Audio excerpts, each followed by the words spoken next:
میں بالکل بینکرپٹ ہیں وہ، میں ملکوں کا نام نہیں لوں گا، اور کچھ ملک ہیں جہاں کے اسپریچول صلاحیت تو ہے لیکن سائنٹیفک نالج کی بہت زیادہ صلاحیت ان کے اندر نہیں ہے۔ سب کانٹیننٹ کے اندر جو صلاحیت ان دونوں چیزوں کی ہے، آدھیاتمکتا اور سائنٹیفک ویژن، یہ ایک صلاحیت مجھے کم سے کم جتنی سب کانٹیننٹ میں نظر آتی ہے اتنی اور جگہ نظر نہیں آئی۔ لیکن جو دکھ کی بات ہے وہ یہ ہے کہ اس کا صحیح یوز نہیں ہو رہا ہے۔ چھا گئی ہے پالیٹکس ہر طرف، اور پالیٹکس جو ہے یہ انگلش میں گریک لینگویج سے آیا ہے۔ گریک لینگویج کا شبد ہے پولیتھیک، اس کا مطلب ہے to grab the power by hook اور بائی کروک، کسی بھی طریقے سے دھوکہ دے کر، جھوٹ بول کر، ڈرا کر، دھمکا کر، لالچ دے کر پاور کو کیپچر کرنا، یہ ہے پولیٹکس۔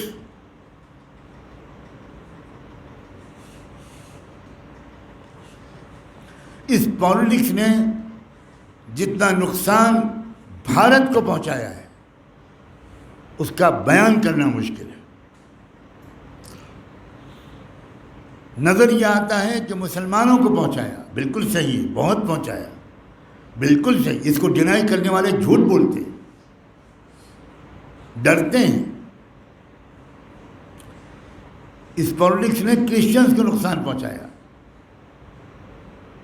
کرسچنز یہ سمجھتے تھے کہ ہم ایجوکیشن اور ہیلتھ کیئر پر اگر پوری کام کریں گے تو نو بڈی ول ٹچ اس، لیکن منی پور نے دکھا دیا کہ یہ بالکل غلط تھا۔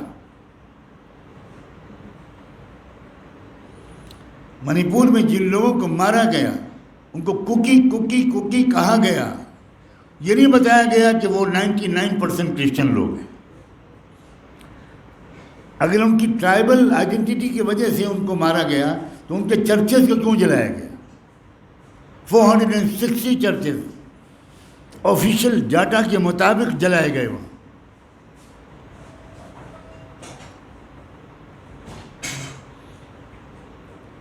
آپ کے لیے میرے عزیز نوجوانوں، میں کس زبان میں تم سے بات کروں کہ تمہارا دل کے اندر میری بات اترے؟ مجھے تم سے محبت ہے، امیدیں ہیں اور ساتھ میں اندیشے ہیں۔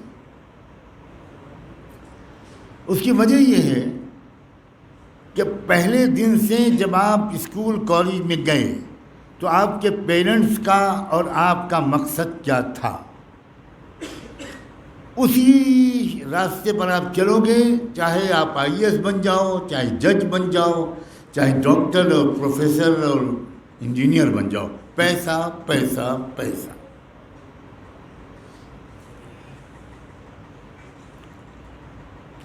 ایک اور مقصد ہو سکتا ہے،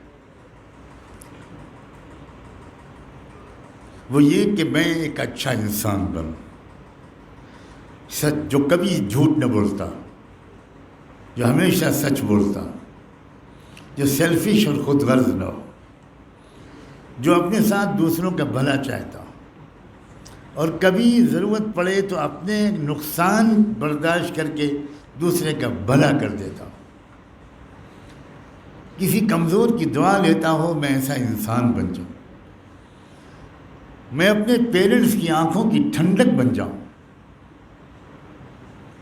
میں اپنے پورے خاندان کے لیے ایک محبت کا پیغمبر بن جاؤں، میرے محلے کا کوئی پریشان حال پریشانی کے وقت میں سب سے پہلے مجھے یاد کرے، اور میں 2 بجے رات کو خوشی خوشی اس کی خدمت کے لیے جاؤں، چاہے وہ میرے مذہب کا ہو، میرے مسلک کا ہو، انسانی بھائی ہے، بس یہ کافی ہے۔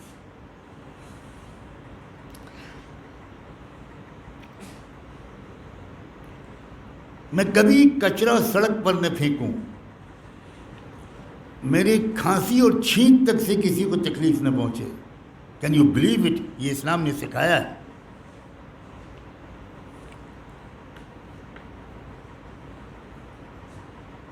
میری آواز سے کسی کو تکلیف نہ پہنچے،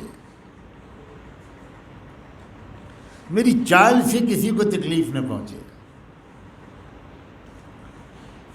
ایک اچھا انسان، ایک شریف، ایک پاک دامن، کسی لڑکی کو مجھ سے اپنی عزت کا خطرہ نہ ہو، کسی کو میں ٹیز نہ کروں، کسی کو میں غلط نظر سے دیکھوں مت، میرا اپنی نگاہوں پر کنٹرول ہو، میں کانوں سے وہ سنوں جس کو سننا مجھے اچھا انسان بنانے میں مددگار ہوگا، وہ نہ سنوں جس کو سن کر میں اچھا انسان نہیں بن پاؤں گا.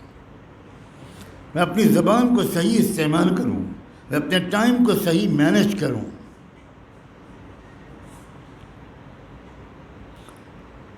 جو لوگ اس مقصد سے تعلیم حاصل کرتے ہیں وہ اچھے انسان بن جاتے ہیں. آپ کی محبت اور خیر خواہی کی وجہ سے اور اس یونیورسٹی کے احترام میں آپ کو میں بہت محبت بھرا مشورہ دیتا ہوں، اونلی سجیشن، کہ پلیز اپنے مقصد کو ٹھیک کریں، اپنے قبلے کو درست کریں. آپ بہت اچھے انجینئر بن سکتے ہیں اچھے انسان بننے کے ساتھ. There is no conflict in this both system, no contrast. آپ ایک بہت اچھے وکیل اور جج اور IAS بن سکتے ہیں، اور آپ ایسے ڈاکٹر بھی بن سکتے ہیں جو اپنے پیسوں کے لیے بلا وجہ وہ انویسٹیگیشن لکھ دے جس کی اس پیشنٹ کو کوئی ضرورت نہیں ہے، اس کو پیتھولوجی سے، ریڈیولوجی سے لفافہ چاہیے. کون نہیں جانتا؟ یہ دگی چکی بات ہے.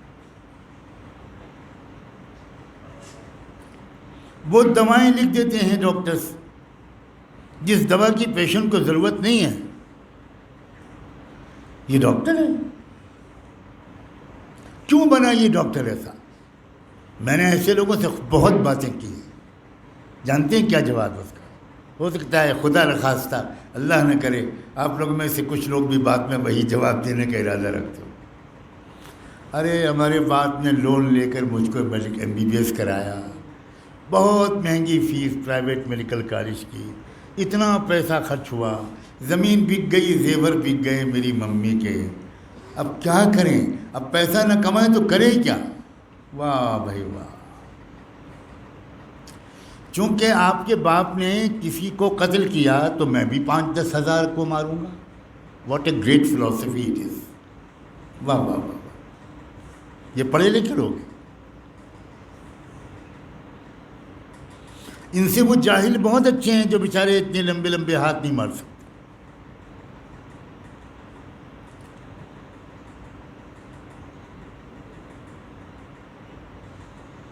ایک وکیل جانتا ہے کہ اس کیس میں کوئی جان نہیں ہے، ڈیفینیٹلی یہ کیس ہارے گا، جھوٹا کیس ہے، لیکن وکیل آپ کو بتاتا ہے ارے یہ تو بالکل ایزی ہے، پکا، اس میں تو کوئی مسئلہ ہی نہیں ہے، میں لڑوں گا.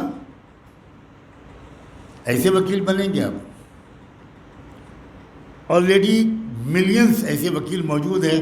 Please don't add to their population.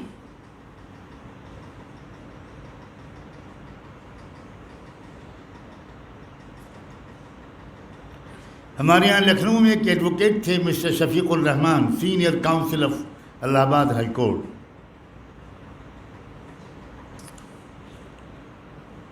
انہوں نے بالکل طے کر رکھا تھا کہ میں کبھی کسی کیس میں جھوٹ نہیں بولوں گا، کوئی جھوٹا کیس نہیں لوں گا. جب ان کی زندگی میں یہ موڑ آیا تو کچھ دن تک ان کے پاس کیس آنے بند ہو گئے. شہرت ہو گئی اس کی، اور کیس تو ماشاءاللہ 90% وہی ہوتے ہیں جن میں جھوٹ بولنا پڑتا ہے. تو انہوں نے صبر کیا، ان کا میں نہیں لوں گا، میں کلرک کا بن جاؤں گا، میں کچھ جاب کر لوں گا، نوکری کر لوں گا، بٹ میں جھوٹ نہیں بولوں گا۔ میں خدا کے سامنے مجھے جانا ہے، میں کیا بولوں گا؟ کچھ دن تک جب یہ بات رہی، وہ میرے گھر کے پڑوس میں رہتے تھے، ہر وقت کی نماز اسی مسجد میں پڑھنے کی کوشش کرتے تھے جس میں میرے والد صاحب نماز پڑھتے تھے اور پڑھاتے تھے۔ جب ان کی شہرت ہونے لگی، اب سچے کیس ان کے پاس آنے لگے،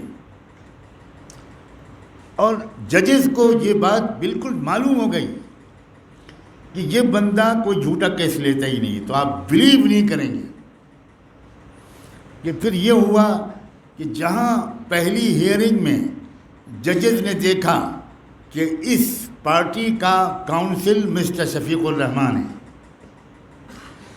تو مسٹر شفیق الرحمان سے وہ کہتے تھے پلیز ٹیک یور سیٹ، آپ بیٹھیے اطمینان سے، no argument required from on your side. دوسرے وکیل سے کہتے تھے آپ آرگومنٹ دیجیے۔ اب وہ بحث کرتا تھا،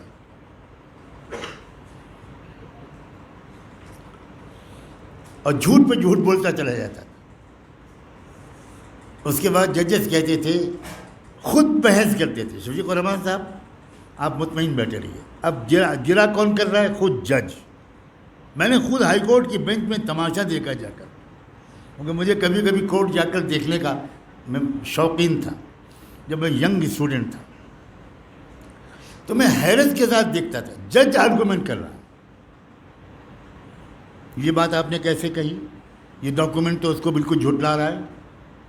یہ بات جو آپ نے کہی، اس کے آپ نے ثبوت میں کوئی ڈاکومنٹ پیش نہیں کیا۔ جو محنت کرنی تھی مسٹر شفیق صاحب کو، وہ محنت شاید 10% بھی نہیں پڑتی تھی۔ ججز بحث کرتے تھے اور 1 2 3 ہیئرنگ کے بعد وہ فیصلہ کر دیتے تھے۔ وہ وقت بھی آیا کہ جب 2 بینچ ججوں کی بینچ تھی، ایک سکھ اور ایک ہندو،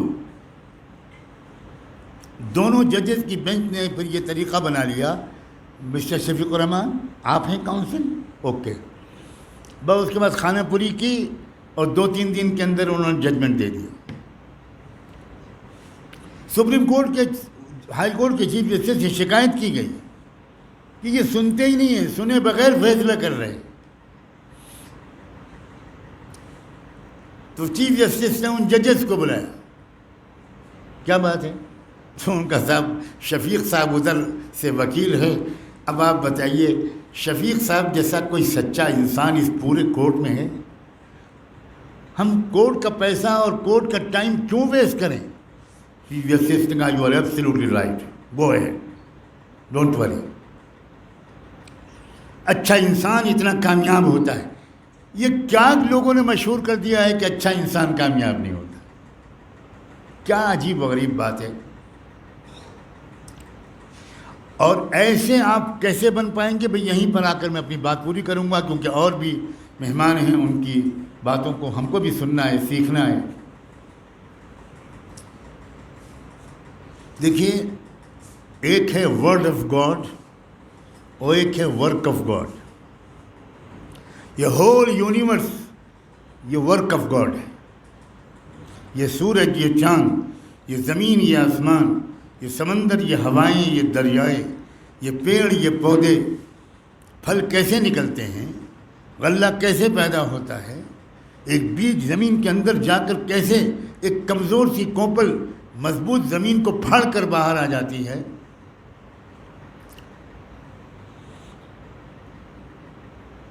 بارش کیسے ہوتی ہے، سمندر کا پانی ہیٹ جب پاتا ہے تو کیسے بھاپ بن کر اوپر جاتا ہے، ہوائیں کس طرح اس کو لے جاتی ہیں، اور اوپر جا کر وہی پانی بادل کیسے بن جاتا ہے، اور وہ بادل پہاڑوں سے ٹکرا کر کیسے ورشا میں تبدیل ہوتا ہے، اور پہاڑوں سے وہ سلفر، فاسفورس، اس طرح کی انتہائی ویلیویبل چیزیں کیسے لیتا ہے۔ یہ ساری چیزیں پانی میں کہاں سے آ جاتی ہیں؟ یہ پوٹیشیم پانی میں کہاں سے آ جاتا ہے؟ یہ سوڈیم پانی میں کہاں سے آ جاتا ہے؟ آپ یہ سب پڑھتے ہیں۔ سورج کو گرہن کیسے لگتا ہے، چاند کو گرہن کیسے لگتا ہے، زمین کیسے چکر لگا رہی ہے، دن اور رات کیسے آتے اور جاتے ہیں، آکسیجن اور ہائیڈروجن کی کیا نیچر ہے، آگ میں کون کون سی وہ گیسز ہوتی ہیں، پانی میں کون کون سی ایلیمنٹس ہوتے ہیں، آپ یہ سب پڑھتے ہیں۔ ہسٹری میں کیا ہوا وہ بھی عجیب ہسٹری پڑھتے ہیں آپ۔ ہسٹری آپ صرف بادشاہوں کی پڑھتے ہیں جن کو لڑنے جھگڑنے کے سوا اکثر کوئی کام نہیں ہوتا تھا۔ آپ ہسٹری صوفیوں کی کیوں نہیں پڑھتے؟ آپ ہسٹری سنتوں کی کیوں نہیں پڑھتے؟ آپ ہسٹری کرانتی کاریوں کی کیوں نہیں پڑھتے؟ آپ ہسٹری سائنسدانوں کی کیوں نہیں پڑھتے؟ اورنگزیب نے یہ کر دیا اور فلاں نے یہ کر دیا اور پرتھوی راج نے یہ کر دیا۔ کیا ہسٹری میکر صرف بادشاہ تھے؟ بادشاہ تو اکثر ہسٹری ڈسٹرائر تھے۔ آپ ان کی ہسٹری پڑھتے ہیں، پتہ نہیں یہ ہسٹورینز کو کیا ہوا ہے، یہ ہے کیا معاملہ؟ ہسٹری صرف بادشاہوں نے بنائی ہے، ہسٹری صرف رولرز نے بنائی ہے، ہسٹری مزدوروں نے بھی بنائی ہے، ہسٹری بنانے میں کسان بھی ہیں، ہسٹری بنانے میں مسجد کا امام اور مؤذن بھی ہے، ہسٹری بنانے میں گرودوارے کے گرنتھی بھی ہیں، ہسٹری بنانے کے مندر کے پروہت بھی ہیں، ہسٹری بنانے میں لا میکرز بھی ہیں۔ کون کون ہے ہسٹری بنانے میں؟ سب کا کنٹریبیوشن ہے۔ کیا ہو گیا یہ سلیبس بنانے والوں کو کہ انہوں نے ہسٹری صرف لڑنے بھرنے والوں کی بچوں کو پڑھانا طے کیا؟ کیا میسج جا رہا ہے آپ؟ کیوں ہسٹری میں علامہ اقبال کو نہیں پڑھایا جا سکتا؟ کیوں ہسٹری میں رابعت الناٹ ٹیگور کو نہیں پڑھایا جا سکتا؟ ایبسلیوٹلی نان سینس اپروچ، صرف اس لیے کہ یورپ نے کیا، اور ہم بھارت کے لوگ تو یورپ والوں کے غلام تھے، ہیں، اور اللہ نہ کرے آئندہ بھی شاید۔ جملہ میں پورا نہیں کروں گا، وہ آپ پر چھوڑتا ہوں۔ غلامی کی ایک مثال دیتا ہوں نوجوانوں کو، تھوڑا مسکرائیں بھی، یہ بہت سیریس ٹاک ہو رہی ہے۔ ایک انگریز ایک کافی ہاؤس پر کھڑا ہوا کافی پی رہا تھا، غلطی سے اس کے کافی کے مگ میں برف کا ٹکڑا گر گیا۔ وہاں پر ہمارے انڈیا کا بھی کوئی نوجوان کھڑا ہوا تھا، اس نے کنکھیوں سے دیکھا، سمجھا کہ فیشن بدل گیا ہے، اب کافی میں برف ڈال کے پینا ہی فیشن ہے، تو اس نے اپنا مگ بڑھا دیا کہ بھائی صاحب ایک برف کا ٹکڑا اس میں بھی ڈال دیجیے۔ کیا غلامی ہے، کیا غلامی ہے۔ کسی فلم ایکٹر نے بال بڑھا لیے، ہمارے بچوں نے بھی بال بڑھا لیے۔ ہو سکتا ہے اس کے بعد پیسے ختم ہو گئے ہوں، کوئی ہیئر کٹر کے یہاں جا نہ پا رہا ہو، لیکن ہمارے بچے بھی بال بڑھا، کسی کی پینٹ ٹائٹ ہو گئی، ہمارے لڑکوں نے بھی پینٹ ٹائٹ کر لی، چلنا مشکل، بیٹھنا مشکل، لگ رہا پھٹ جائے گی پینٹ۔ کسی فلم ایکٹر نے پینٹ پر لکھوایا آئی لو یو، اور ماشاءاللہ کس جگہ پر لکھوایا میں تو بتا بھی نہیں سکتا۔ ہمارے لڑکوں نے کہا آئی لو یو، ارے بابا آئی لو یو یہاں لکھو، یہاں لکھو، وہ کیا جگہ چن رہے ہو آئی لو یو لکھو؟ یہ غلامی ہے، ایبسلیوٹ سلیوری ہے۔ اسلام نے ہم کو ہر طرح کی غلامی سے آزاد کیا۔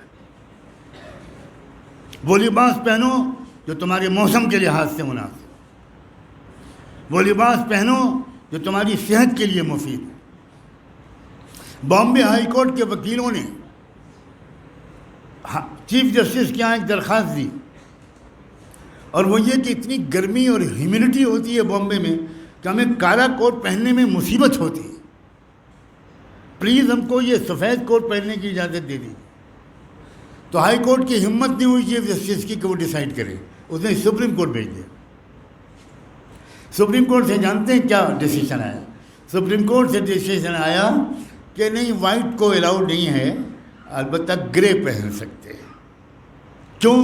اس لیے کہ برٹن میں، یو کے میں آئیدر بلیک اور گرے، بس تیسرا کوئی کلر الاؤڈ نہیں ہے۔ ہم کہنے کو آزاد ہیں لیکن مینٹلی ہم غلام ہیں۔ آزادی پولیٹیکل آزادی کو نہیں کہتے ہیں، اور انگریزوں نے تو آج تک اس کے لیے آزادی کا ورڈ نہیں بولا ہے۔ آپ کو پتہ نہیں ہوگا، انگریزوں نے لفظ بولا ہے transfer of power. They did not use وہ جو کاغذ تھا جس پر سائن کیا تھا ماؤنٹ بیٹن نے اور پنڈت جواہر لال نہرو نے, وہ اس پر فریڈم یا لبرٹی انڈیپینڈنس نہیں لکھا ہوا ہے, اس پر لکھا ہوا ہے ٹرانسفر آف پاور. اس کا مطلب ہے کہ پاور ٹرانسفر ہو رہا ہے, ڈکٹیٹ تم کو ہم کریں گے, تمہاری فارن پالیسی کیا ہوگی ہم بتائیں گے. بھارت چاہتا تھا کہ چین سے دوستی ہو, امریکہ نے 2 تھپڑ لگائے, لوگوں کا ایم سوری. کیا ہے یہ؟ چاول کے ہم کس دام پہ بیچیں, گیہوں کس دام پہ بیچیں, یہ ورلڈ بینک طے کرتا ہے. یہ کیسی آزادی؟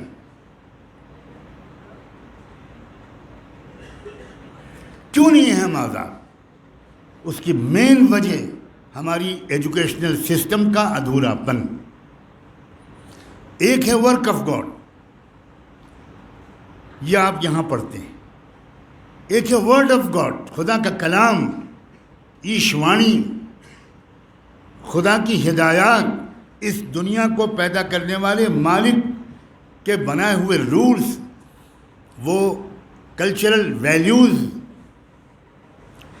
ان کو ہمارے کالجوں سے آلموسٹ نکال دیا گیا. اب ادھوری قومیں تیار ہو رہی ہیں. مدرسے میں ورڈ آف گاڈ پڑھتے ہیں, وہ ورک آف گاڈ نہیں جانتے. یونیورسٹیز اور کالجز میں ورک آف گاڈ پڑھتے ہیں, وہ ورڈ آف گاڈ نہیں جانتے. جب تک ایجوکیشنل سسٹم کا یہ ادھورا پن رہے گا, یاد رکھیے, کوئی balanced approach towards this life, towards the challenges we are all facing, ہم کبھی بھی بیلنس اپروچ کے ساتھ ان چیلنجز کا مقابلہ نہیں کر سکتے. یہ ادھورا پن ہے, اور یہ یورپ کی غلامی کی وجہ سے. غلامی سے پہلے کم سے کم میں اسلامک ورلڈ کی تاریخ کا ایک اسٹوڈنٹ ہوں, کہیں ادھورا پن نہیں تھا, بالکل نہیں. ہر مدرسے میں, ہر ادارے میں دونوں تعلیمیں پڑھائی جاتی تھیں. سینکڑوں مثالیں میں اس کی دے سکتا ہوں, مگر میں ٹائم زیادہ نہیں لینا چاہتا. آپ کو ایک مثال دیتا ہوں. اس ملک میں سب سے بڑے اسلامک ریفارمر امام ربانی حضرت مجدد الف ثانی گزرے. مجھے نہیں امید ہے کہ آپ لوگ ان کے بارے میں زیادہ جانکاری رکھتے ہو. سب سے بڑے مصلح,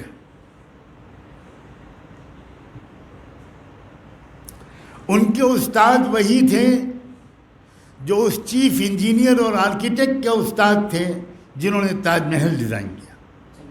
سوچئے ذرا, یہ جو ایک ہی تعلیمی نظام, اسی سے یہ بھی تیار ہوئے, اسی سے سب سے بڑا آرکیٹیکٹ اور انجینئر تیار ہوا جس نے دنیا کا ایک معجزہ بنا دیا, اور اسی استاد کا ایک شاگرد بہترین انسان بنا, بہترین عالم دین اور امام ربانی بنا. ضرورت اس بات کی ہے کہ ہم اس ایجوکیشنل سسٹم کی طرف واپس آئیں, اور ورنہ یہ مقصد آپ کا جو ہو, میں وہیں پہ بات ختم کروں گا, یہ جو مقصد ہے یہی غلط ہوتا ہے. تعلیم کا مقصد پیسہ کمانا جب تک رہے گا, تعلیم یافتہ لوگ بڑے بڑے کرائم کرتے رہیں گے, کیونکہ ان کو تو بائی ہک اور بائی کروک پیسہ کمانا ہے. مقصد پیسہ کمانا نہیں ہونا چاہیے. بلا شبہ پیسہ ضرورت ہے, ایک اچھی عزت والی زندگی خدا کرے ہم سب کو, آپ سب کو نصیب ہو. ہم کسی کا محتاج نہ رہیں, ہم دینے والے بنیں, لینے والے نہ بنیں. لیکن کیا آپ سمجھتے ہیں, دنیا میں جتنے رشی منی, جتنے پیغمبر, جتنے مارگدرشک, جتنے عظیم رہبر گزرے ہیں, وہ کوئی جاب کرتے تھے؟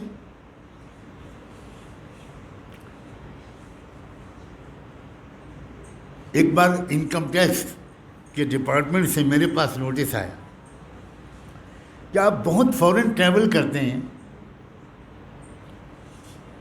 تو ان سوالوں کا جواب دیجیے. 15 سوال. ہمارے وکیل صاحب نے دیکھا تو گھبرا گئے.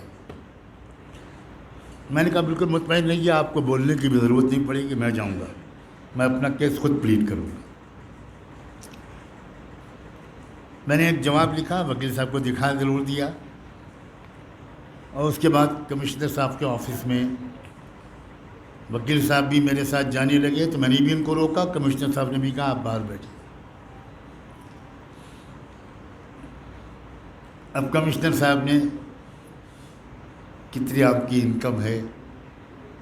میں نے کہا 8,000 روپے.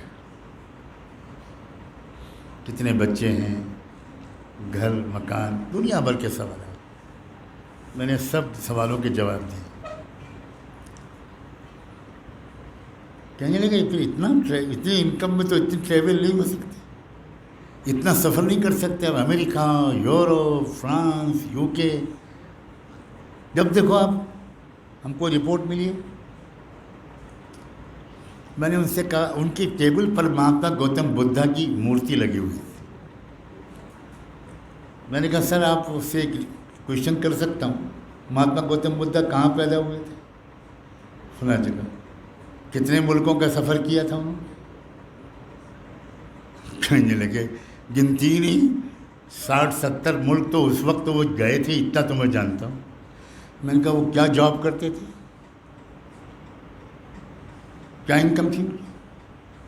اب چپ.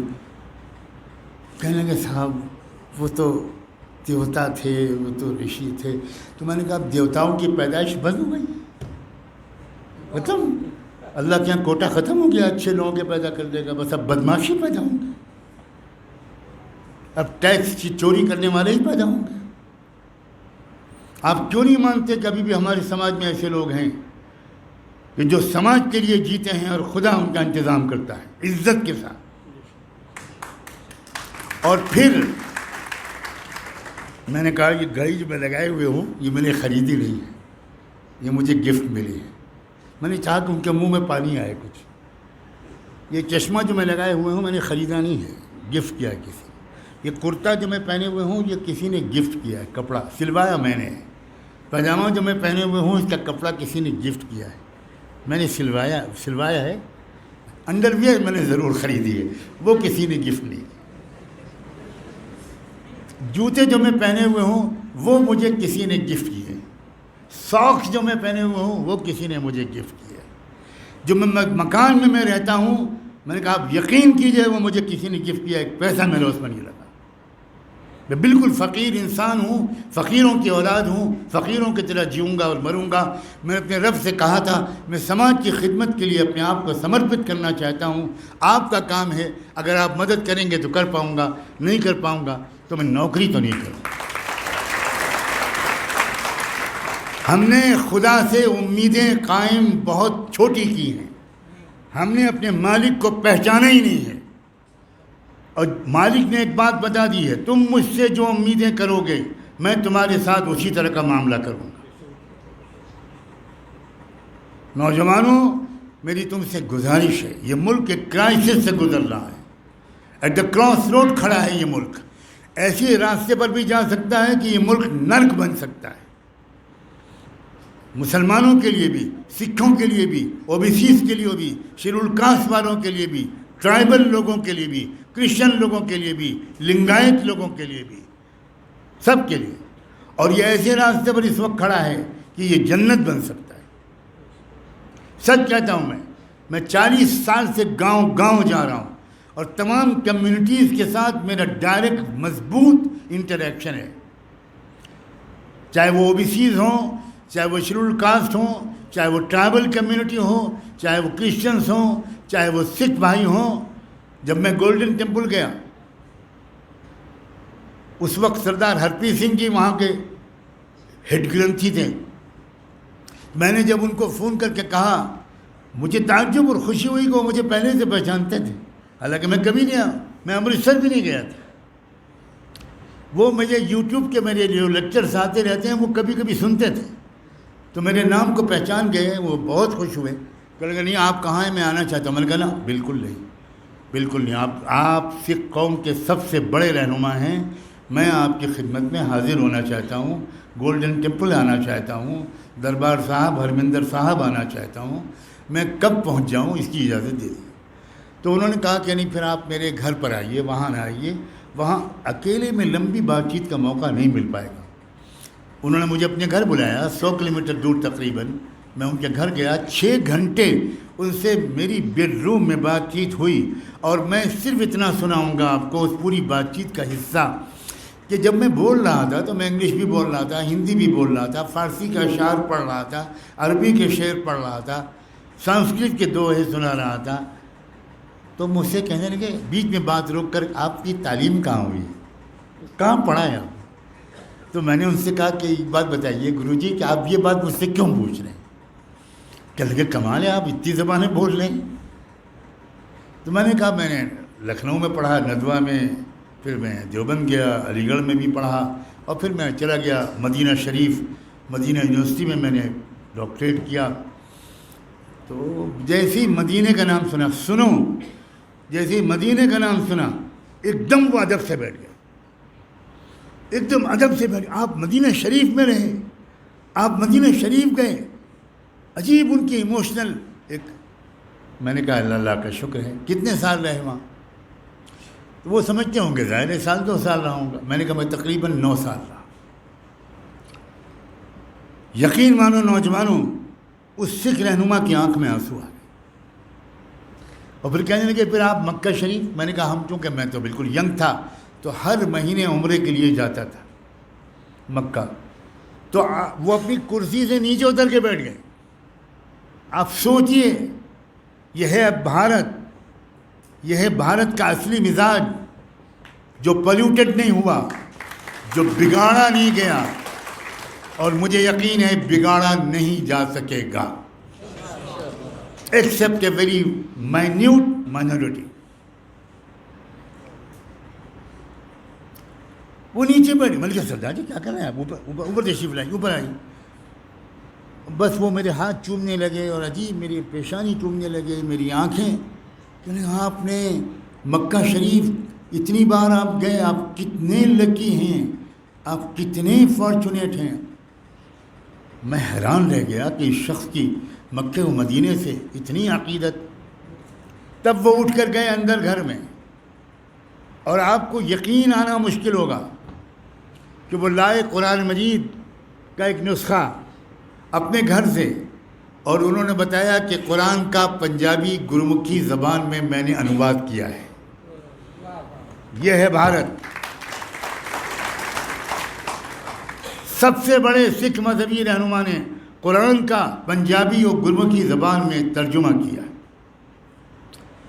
دوسری اور خبر سنائی انہوں نے.